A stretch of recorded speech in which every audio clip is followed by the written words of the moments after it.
नमस्कार। आप देख रहे हैं न्यूज वाइज। मैं हूं आपके साथ संजय कौशिक। आज हमारे साथ हैं किसान कांग्रेस के राष्ट्रीय सचिव और राजस्थान किसान प्रभारी कृष्ण कुमार लखेरा। उनसे जानेंगे कि आज जो राजस्थान के अंदर विधानसभा में जिस तरह से मंत्रिमंडल का विस्तार हो रहा है और जो सचिन पायलट खेमा है और अशोक गहलोत खेमा है, सचिन पायलट को कितने कैबिनेट मंत्री मिले हैं और गहलोत के खेमे में कितने कैबिनेट मंत्री गए हैं, हम उनसे सभी चीजें जानेंगे। और साथ ही ये भी जानेंगे कि हाईकमान ने जो इन दोनों के बीच में एक तरह से कह सकते हैं गुटबाजी चल रही थी, उसको किस तरह शांत किया और दोनों में किस तरह समझौता करवाया। और आपको एक बात और बता दें कि जो कृष्ण कुमार लखेरा है वो सचिन पायलट के करीबी माने जाते हैं। तो आप हमारे साथ हैं कृष्ण कुमार लखेरा जी। लखेरा जी, हम आपसे जानना चाहेंगे कि शाम को जो 4 बजे राजस्थान मंत्रिमंडल का विस्तार होने जा रहा है, उसमें जो सचिन पायलट है उनको कितने कैबिनेट मंत्री मिले हैं और अशोक गहलोत को कितने कैबिनेट मंत्री मिले हैं? हाँ जी, नमस्कार भाई साहब। मैं ये कहना चाहता हूँ कि शाम को 4 बजे जो आज मंत्रिमंडल का विस्तार हो रहा है, उसमें सचिन खेमे के 6 विधायकों को मंत्री बनाया जा रहा है और इसमें गहलोत खेमे के भी मंत्री हैं। इसमें पूरा प्रकरण ये रहेगा कि हाईकमान ने ऊपर से समझौता करवा के बराबर का संतुलन बनाया है, किसी की कोई नाराजगी नहीं है। कैबिनेट स्तर का बराबर और राज्य स्तर का बराबर का विस्तार हो रहा है, जिसमें से पायलट खेमे को भी खुशी है और गहलोत खेमे को भी खुशी है।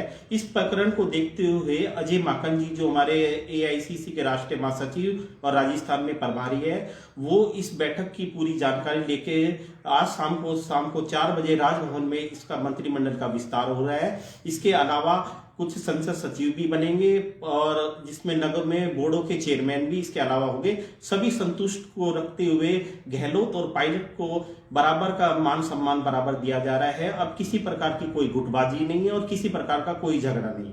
देखो लखेरा जी, जिस तरह अभी बातें निकल कर आ रही है कि 4 बजे जो मंत्रिमंडल का विस्तार होना है, लेकिन उसके बावजूद जो बीएसपी के विधायक थे उनको कहीं ना कहीं बताया जा रहा है कि वो नाराज है क्योंकि उनका नाम मंत्रिमंडल में नहीं है और वो जयपुर से वापस रवानगी भी कर गए हैं। तो उस डैमेज कंट्रोल को कांग्रेस किस तरह व्यवस्था कर पाएगी? ऐसा है कि हमारे कांग्रेस के 102 एमएलए है और बहुमत की पूरी सरकार है, जिसमें हम ना तो हमें निर्दलीय की ना बसपा की कोई जरूरत ही नहीं है, क्योंकि कैबिनेट के पास पूरी संख्या बल है। जब हमारे पास पूरा संख्या बल है तो हम अपने आदमी, हमारे कांग्रेस के एमएलए है जो काफी टाइम पीरियड से कांग्रेस का काम कर रहे हैं, हम उनको विधायक और मंत्री बनाया जाएगा। बसपा वालों ने तो समर्थन दे रखा था। इसके अलावा गहलोत जी ने उनके इलाके में उनका काम करवाए हैं, विकास भी करवाए हैं। और इसके अलावा जो हमारे कैबिनेट के कांग्रेस के हैं उन्हीं को मंत्री और विधायकों को है ना जिम्मेवारी मिलेगी। अच्छा, जो लखेरा जी ये बताइए, आप सचिन पायलट के काफी करीब माने जाते हैं, तो जो सचिन पायलट को जो आप बता रहे हैं कि 6 मंत्रालय मिले हैं और 6 जो है सचिन पायलट गुट के मंत्री बनेंगे, तो उसमें प्रमुख रूप से कौन कौन से एमएलए हैं जिनको कैबिनेट मंत्री बनाया जाएगा? बाड़मेर से हेमाराम चौधरी है, उनको कैबिनेट स्तर का मंत्रालय मिलेंगे। भरतपुर से विश्वेंद्र जी हैं, उनको कैबिनेट का विस्तार कैबिनेट का मिलेगा।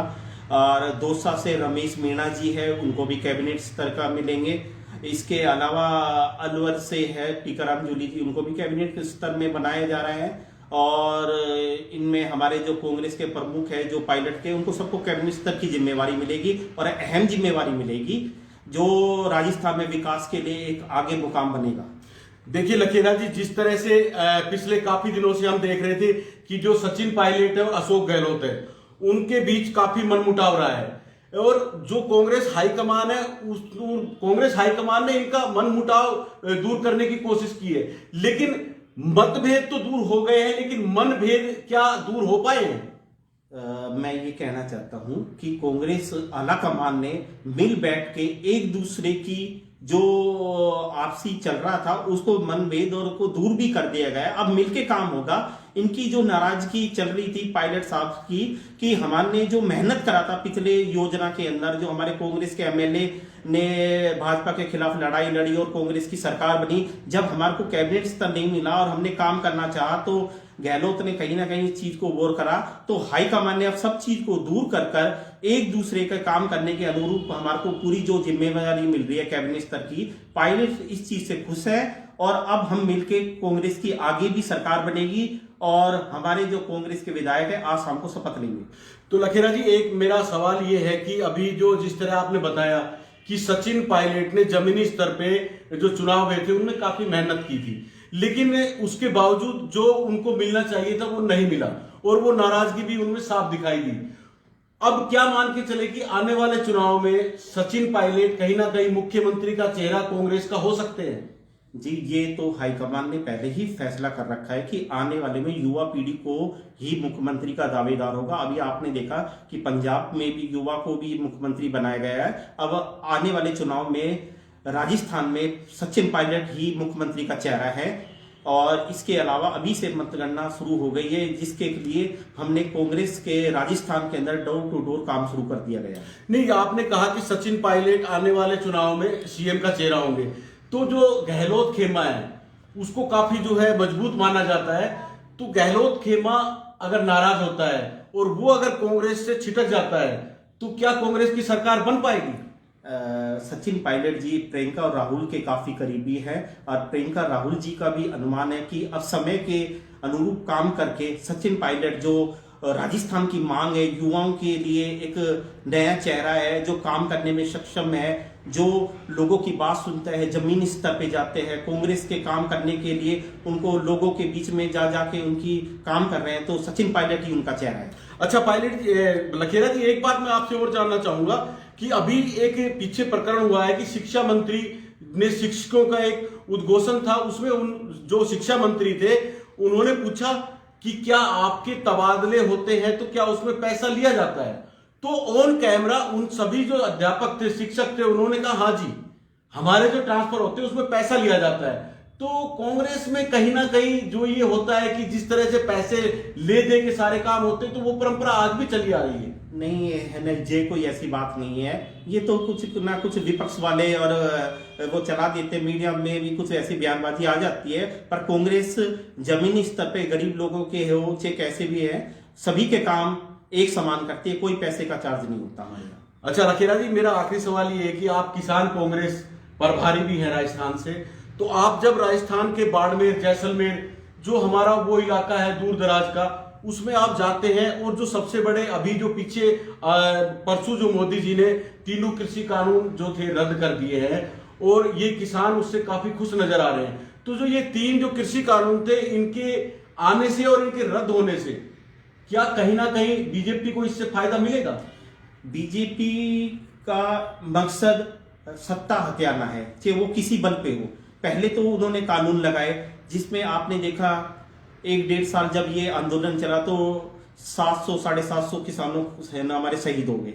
बीजेपी के उपचुनाव में भारी हार के कारण कहीं ना कहीं उनकी सत्ता डगमगा गई और एक मैसेज गया कि आने वाले उत्तर प्रदेश के अंदर चुनाव में इस चीज को हार का डर सताने के लिए मोदी कैबिनेट ने एक मतगणना करके ये किसान बिल वापस लिया और इसका एक ही मकसद था, किसी ना किसी तरह जो ये आने वाले चुनाव है उसके अंदर भाजपा सत्ता में बनी रहे, इसकी वजह से उन्होंने किसान बिल वापस लिया है। भाजपा की जो सरकार है वो सत्ता किसान विरोधी सरकार थी। देश के अंदर आज ये माहौल बनाए, ये भाजपा ने किसानों के शहीद होने पर भी एक भी अपनी मतगणना नहीं की, ना ही उनके परिवार वालों को किसी प्रकार का कोई मुआवजा दिया। भाजपा की सरकार हमेशा सत्ता के लालच करती है। तो देखिए ये जो अभी हमारे साथ कृष्ण कुमार लखेरा, किसान कांग्रेस राष्ट्रीय सचिव, उन्होंने कहा कि जो आने वाले विधानसभा चुनाव है उसमें सचिन पायलट मुख्यमंत्री का चेहरा होंगे, लेकिन ये विचारणीय बात है कि अगर सचिन पायलट सीएम का चेहरा होते हैं तो क्या अशोक गहलोत जो अभी सीएम है क्या वो उनको कबूल करेंगे या वो उनसे छिटक कर या कांग्रेस पार्टी से अलग होकर चुनाव लड़ेंगे? ये तो आने वाले समय में ही छिपा हुआ है। लेकिन एक बात जरूर है कि जो कृष्ण कुमार लखेरा है हमारे साथ, ये सचिन पायलट के काफी करीबी माने जाते हैं और सचिन पायलट जो है जमीन से जुड़े हुए नेता है।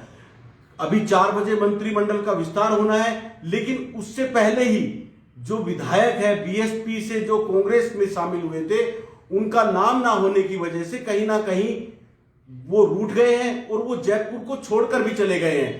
तो अब देखना यह है कि इस विस्तार से क्या कांग्रेस सारे विधायकों को अपने साथ रख पाती है या फिर जो स्थिति पहले थी वही स्थिति दोबारा देखने को मिलेगी।